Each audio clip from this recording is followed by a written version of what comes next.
I want to talk about mobile games today because I finally have a new phone. Yay! I can download games and I can record them while I play them at the same time. I don't need to delete my old photos, videos, or I don't know, Spotify playlists and so on. I have enough storage, the phone works properly, finally.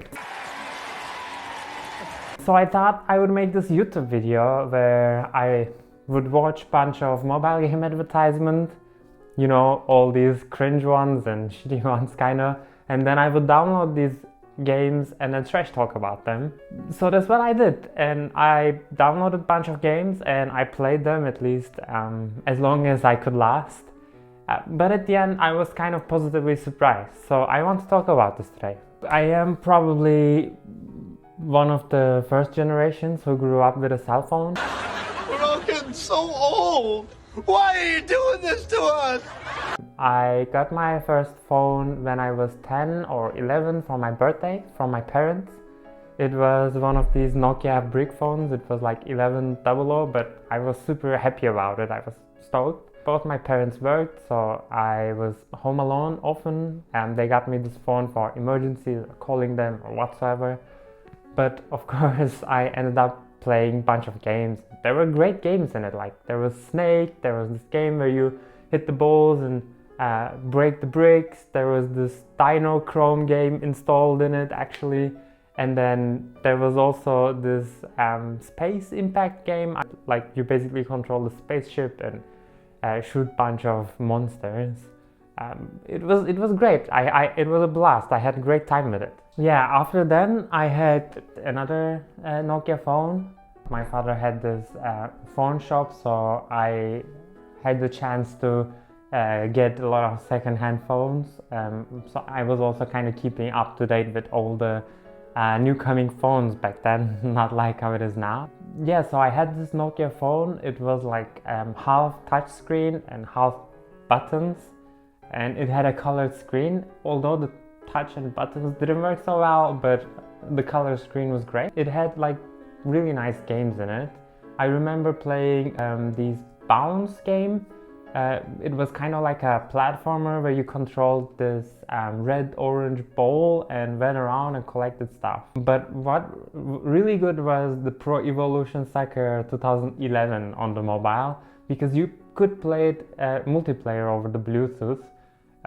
So I played that quite a bit with my best friend at the time, and we were staying in a high school dormitory. It was a boarding school, and that's basically how we passed quite a bit of our times, because neither of us had a console or a personal laptop or computer or something like that. We either went to the internet cafe or these PlayStation cafes and played games there, quite good games to be honest.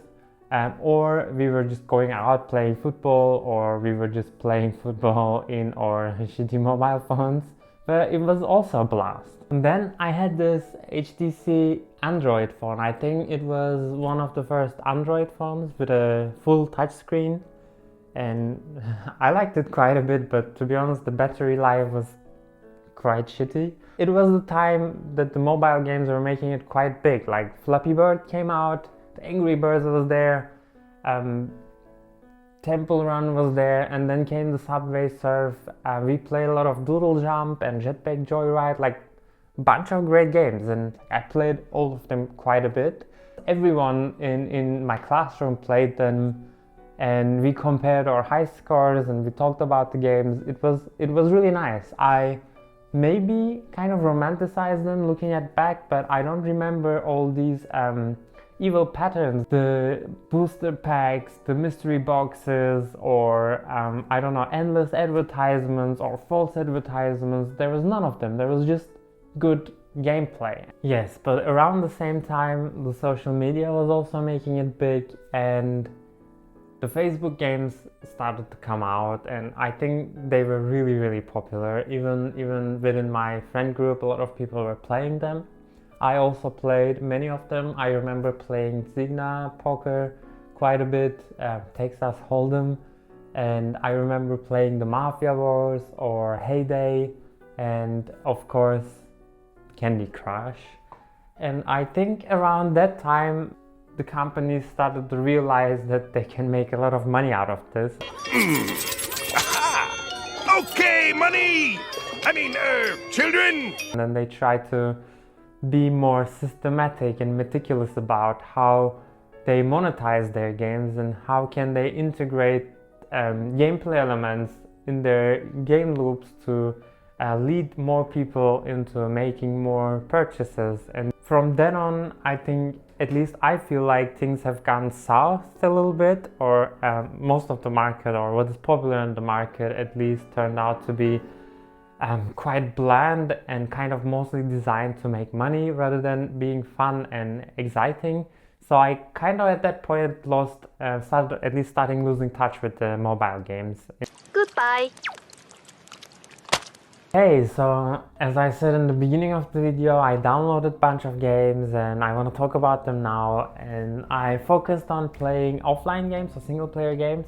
I didn't really want to get into Roblox, Genshin Impact, or Brawl Stars and so on. I know these are quite good games and I tried already some of them. So in this video I mostly focused the single player ones that I haven't played before. First group that I want to talk about, I think this is the worst among the bunch, is the Royal Kingdom, Gardenscapes and Gossip Harbor. The Royal Kingdom and Gardenscapes are quite similar. The gameplay is just a copy from Candy Crush. Like, you just make a line of the same candies and then you pop it, and then in Royal Kingdom you defend your castle or attack the other enemy's castle or something like that, and in Gardenscape you tidy up the garden. I understand that they have all these meta elements that kind of increase the retention and tries to make the user come back into the game. Surprisingly, they didn't have any advertisement, which I appreciate greatly. That's why I'm surprised, and I think they were also quite polished in terms of quality. So playing them, I understand it feels good, but I find the core gameplay a little bit boring. But the Gossip Harbor, I think was the most cringe among them. It had this flashy scene-by-scene opening cutscene where the wife caught the husband gambling and cheating at the same time, and then immediately you find them in a courtroom, and then they are divorced right away, and then you can also see the guy misbehaves to the children, and then the next scene they are in the restaurant, and apparently the restaurant of the wife pillaged or demolished by the rioters, protesters. I didn't get it. Like, I don't know, I guess it captures some people. It felt similar to this AI made videos of animals that go scene by scene, or like TikTok story videos or whatever. I don't know, it really didn't capture me. The gameplay, I think, was also quite poor amongst you just merge stuff, but I don't know, I guess some people like it when they want to really watch TV and do this and just shut their brain off for a while and do nothing. But I don't know. Surprisingly, none of them had forced advertisements. You could watch some rewarded ads, or of course spend real money and purchase stuff within them. But they were also quite well polished, like well done. Playing them kind of felt nice with the haptic feedback, and then all the shaders and fancy animations that you got when you win the level or whatever. Then I played Whiteout Survival. This was a bit more interesting than the ones before. Like, I had a meticulously crafted first-time user experience that tries to really engage you in the first moments of the game and make sure that you don't just leave and quit. This was a bit more interesting. Like, you gathered resources and then you build buildings, but at the end I again, maybe this is the effect of this first-time user experience, I find these games really not so engaging because you don't get to try out things, you cannot fail at all, or there are not like multiple ways of doing things. It's just the arrow on the screen shows you to click on something, and then you click on that thing, and then hey, you won, and you get this like all the fancy nice feeling animation, and then you move on, but you just mindlessly click what the arrow points. Then I played Kingshot and Mob Control and Magic Sword. These had different gameplay elements in them, stuff that at least I was not so familiar with. I haven't seen this kind of gameplay in 2010 in the Facebook games, so it was a bit nicer and a bit more refreshing. I think Kingshot was similar to Archero, which I played quite a bit and enjoyed, so maybe I could like Kingshot too, but I'm not sure if it goes into that much detail and strategy. I mean, Archero was to a degree a little bit like the Vampire Survivors, you know, like you could make a build and you could collect things and then you could make good progress. So I think it was a good game on the mobile. And these were also okay, like mob control felt really nice. Again, just with the haptic feedback and the visuals were okay, but again, like there was no chance to fail or try different things, or it was really streamlined. At least the first few minutes of the game was really streamlined and didn't let you play with it. Yeah, and Magic Sword was interesting. It was like some sort of a puzzle game where you try to put the same color into the same vial and fill it up and then solve the puzzle. I played this a little bit. It was nice, but then it got boring quickly. Then they introduced this unknown colors, so you could see the top color, but the ones in the bottom were like unknown. But then I didn't understand, if you're trying to make a puzzle game, the player needs to be able to strategize and see and think ahead, a couple steps ahead, and plan the gameplay according to that. But then if you just make it unknown, kind of becomes like a chance game at the end of the day, so I find this a little bit conflicting. Then I played like Paper 2, Aqua Park, and I also played Stack. I knew the Stack already also from before a little bit, but these games felt a bit more similar to this arcade old school game that group that I mentioned before. So it was interesting to play them. I think I enjoyed most playing them amongst the games that were designed just for mobile. Especially the Paper 2, I spent some time. It's nice that you draw a line with your character on a map and then you conquer that area and then that area is yours. But if some other player or yourself crosses the line that you draw, you kind of die. Or similarly, you can just kill and conquer other people's territory this way. I was not so sure if this was like a real multiplayer, because it felt like a fake multiplayer. Aqua Park is definitely a fake multiplayer, like where you slide down a slide in an Aqua Park and then you can jump. But it's, I guess, kind of like a Mario Kart, but in a water slide.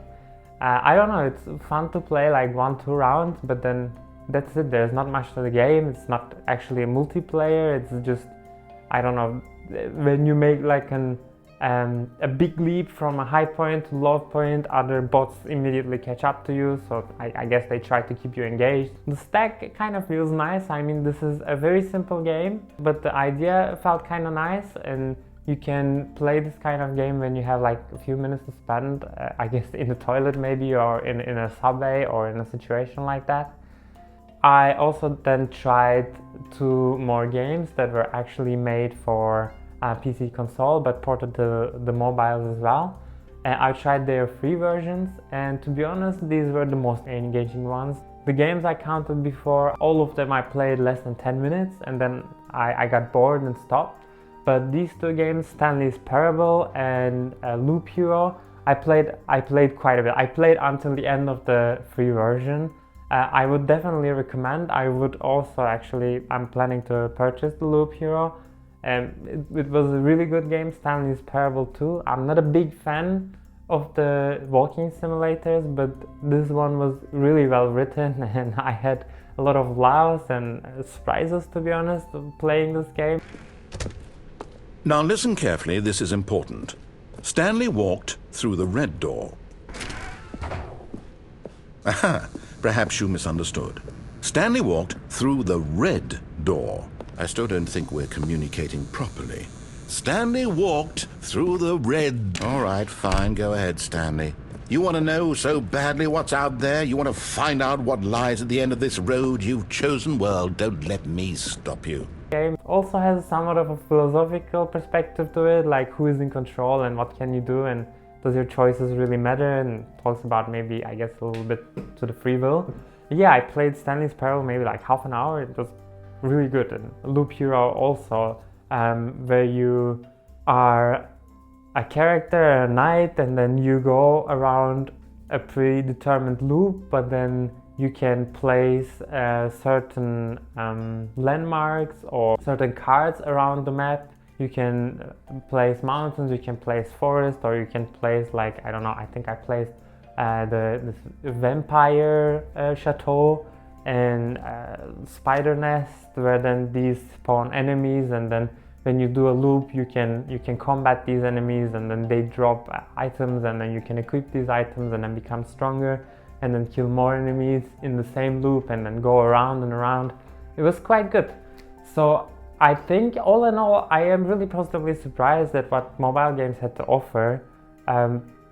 Even the ones I find cringe and I didn't like and I kept complaining throughout the video seemed that they are changing to a degree. Like, it was very nice to not watch ads full on. Like, some of them still had forced ads. I think the Aqua Park and then the Paper 2 had forced ads. But the ones like Royal Kingdom Gardenscapes, the ones I didn't like so much, didn't have ads. And all of them were certainly very well polished. Like, a lot of effort definitely put into those, and a lot of people must have worked on them. It's interesting. I thought I would have much worse of an experience getting into this. I didn't think I would have a good time. But all in all, I was positively surprised. I will try out more mobile games and then try to have fun. And lastly, I want to talk about the mobile game that we are developing. It is called Snaking Around. It is inspired from the original Snake game, but it takes the challenge and the logic of the snake to a 3D world where you play around a tiny planet. And what is interesting about it is you don't get to see the snake the whole time, so you really need to think about how your snake's body was curved or placed before, so you don't get yourself locked in.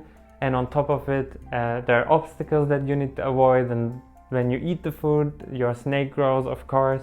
But then there's upgrades that you can catch inside the game. Then there's also animals that once you catch them and eat them, your snake kind of gets smaller but goes faster, so you can continue playing in an endless loop. We are working on 8 planets currently, and all of them has slightly different gameplay elements, or they feature different biomes and different animals to catch and eat, and each animal kind of behaves a little bit in a different way. You can find our trailer down in the description.